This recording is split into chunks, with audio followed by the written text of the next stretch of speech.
you have this app and you have this idea to have a podcast for every one of your therapists. Which one of those came first, and what is the next step? So I'll even rewind, kind of get into really quick about how the Overwatch Collective started. Yeah. Before getting into the app, because that's kind of a more recent thing. And this is perfect because I think when we were like starting to fill each other in on like equine therapy, and I was filling you guys in on the Overwatch Collective, it was kind of like we'd always catch ourselves in conversation, be like, pause, wait till the podcast. Yeah.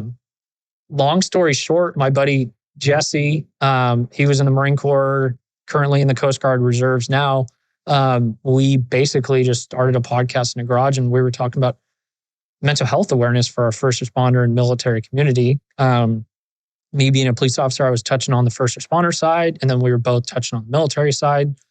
People started donating, and we were like, cool, what do we do with this money? Because we don't want to be those assholes that are just like, let's do something good with the money. That's what everybody wants, right? Like, you guys are giving back, military's riding free here. We're like, cool, let's do something good with the money. So we turned it into a 501c3 nonprofit where our intent was to create a path for our community, the first responder military community, to get confidential therapy, get it outside of the VA, the employment assistance program, where there's been misconceptions. And then each therapist that they go to is going to be vetted by us. We'll pay 100% for the first 3 sessions, and we can get them connected in a matter of days. That's awesome. That's red tape. I really like the no red tape. Yeah, no red tape. The confidentiality part, I think, is huge. It's got to be. Yeah. I mean, so many people have that.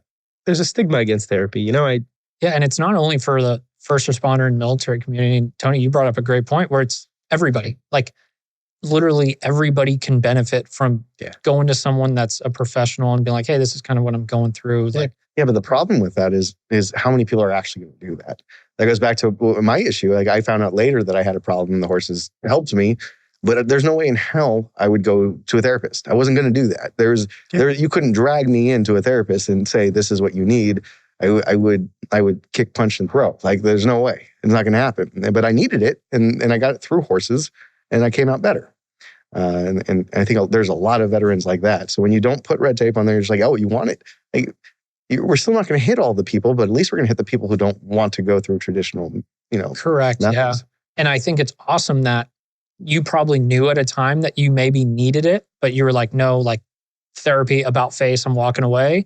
But it's cool that you were introduced to the horses and you recognize that. I think there are so many people in our community that know they need to go and get help, or they're not sleeping, or they're having nightmares, and they have PTSD where they're like, nope, I'm not going. The stigma behind it, where that needs to change. Yeah.